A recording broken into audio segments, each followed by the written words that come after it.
July 14th, or the 14th of July, Mars, Tuesday morning, 2026. A brief reading from the Common Buddhist Text Guidance and Insight for the Buddha. Chief editor of this compilation is Dr. Mahadhamma Kossajan, otherwise known as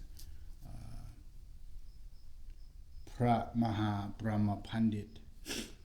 We are currently in chapter 10 on the goal of Buddhism from the perspective of the Vajrayana tradition.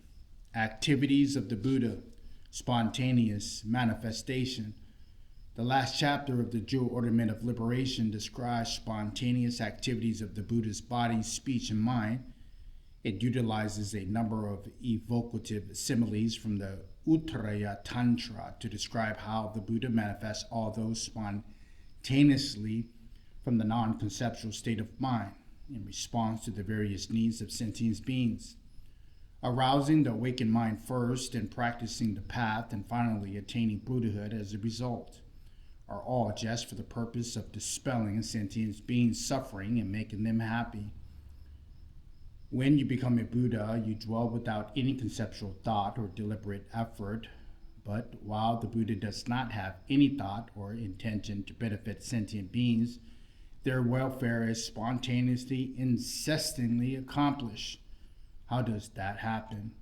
In brief, the Buddha's body acts for being's sake without conceptuality. Buddha's speech and Buddha's mind likewise serve their benefits without any concept. And those three comprise the activity of the Buddha: the way the Buddha body, the way the Buddha speech, and the way the Buddha mind work for sakes of sentient beings without any concepts, illustrated by a number of similes in the unsurpassed continuum, Uttaraya Tantra, like Indra, a drum, clouds, and Brahma, like the sun and precious wish-filling gem. The Tathagata is like an echo, like the sky and the earth. Uttaraya Tantra 17, section 13. The Jewel Ornament of Liberation, page 348 to 349. The activities of the Buddha body. Appearing as intras is a simile of how the Buddha body works for the sakes of sentient beings without any conceptual thought. Indra, chief of the gods, and his divine maidens, like the magnificent mansion, which is made of pure and transcendent beryl crystal, so as reflection of Indra's appears outside the palace. Then men and women living on the earth can perceive the reflection of Indra and his enjoyments, wishing they would soon reach that state. They make aspirations and undertake wholesome actions for that purpose, so they are reborn, and thereafter they die. Although the reflected image of Indra has not any conceptual thought or disturbance, it still inspires faith and higher aspirations to those who perceive it.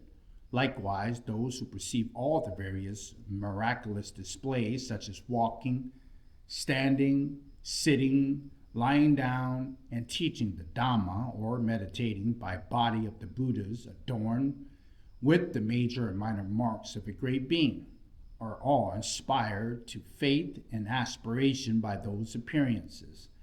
They arouse the awakening mind and start practicing the path in order to attain that state, and so they finally reach Buddhahood, notwithstanding that the physical appearance of the Buddha has no conceptual thought or disturbance. As said, just as Indra's body is reflected on the clear crystal ground of this palace, the body of the Buddha is reflected on the pure ground of the beings' minds. This is cited from the Uttaraya Tantra, section 17, 29. This is how the Buddha's body acts for beings' sakes without conceptuality. This verse can be found in the Jewel Ornament of Liberation, page 349 to 350. Activities of the Buddha's speech. like a divine drum, is a simile for the Buddha's speech works for the sakes of sentient beings without any conceptual thought. On the top of Indra's magnificent mansion, there is a divine drum holding the power of the Dharma accomplished by the strength of the positive action performed by the gods in the past. While not having any conceptual thought, it constantly warns the heedless gods by resounding with the four axioms of the Buddhist view. Quote, all conditioned things are impermanent, anicca vata sankhara. All phenomenon lack self-identity. Everything tainted is painful. Nirvana is complete peace.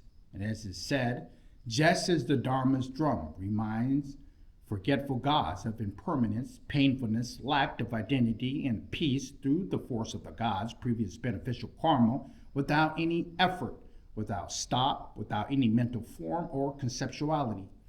This is from the Uttara Tantra, section 17, 31 to 32.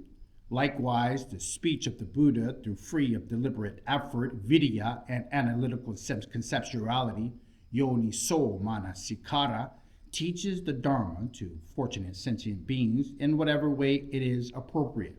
As it is said, likewise, even through the all-pervading Buddha is free from effort, and so forth.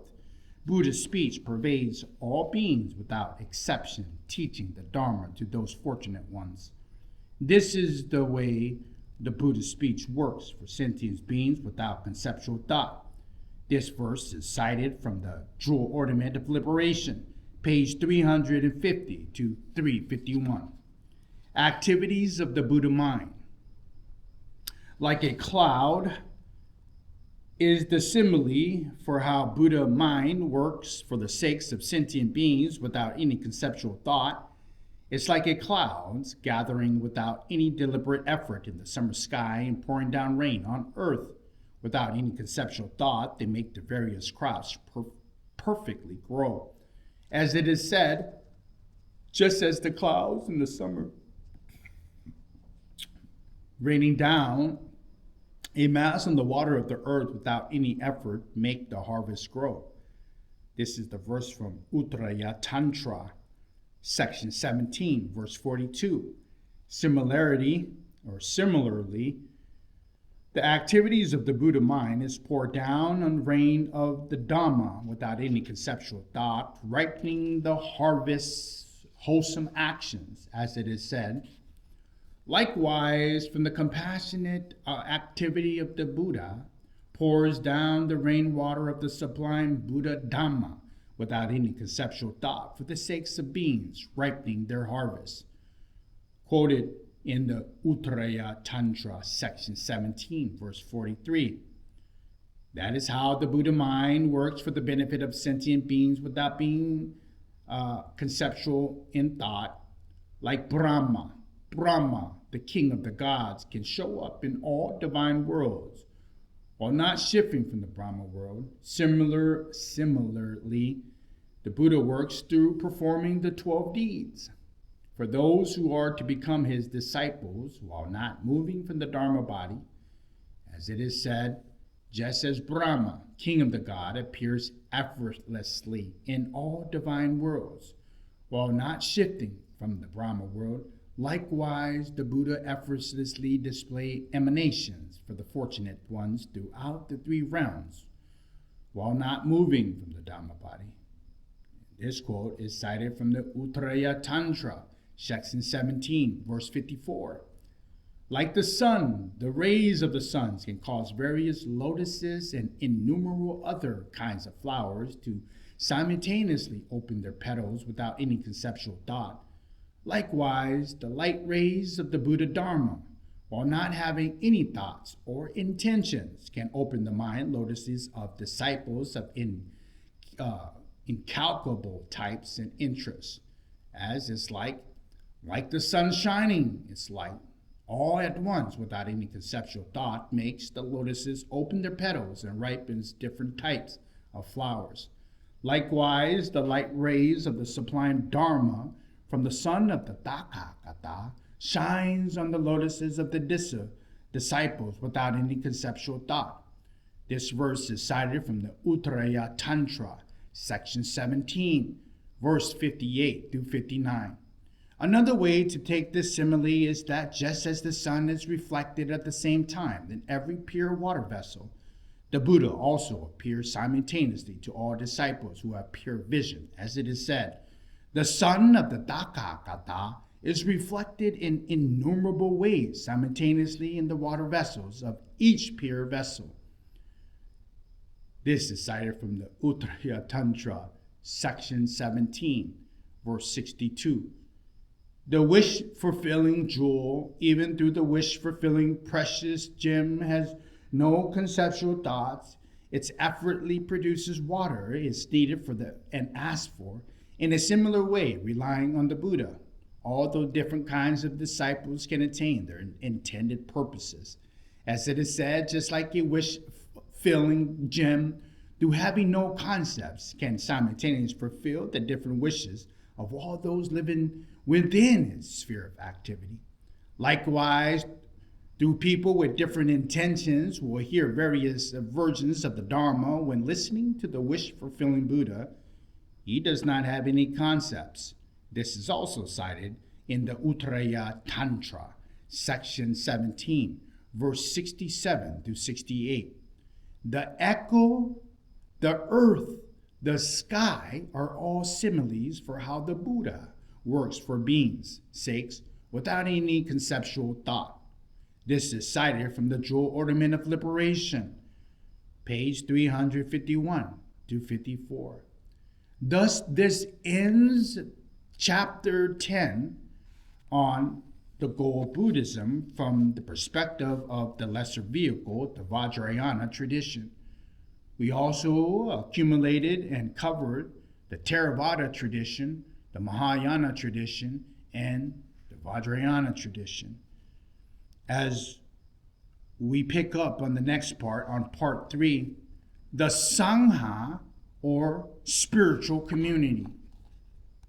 This is a brief reading from the Common Buddhist Text, Guidance and Insight from the Buddha. Chief editor of this compilation is Dr. Maha Dhamma Kosajat, otherwise known as Pratmaha Brahma Pandit.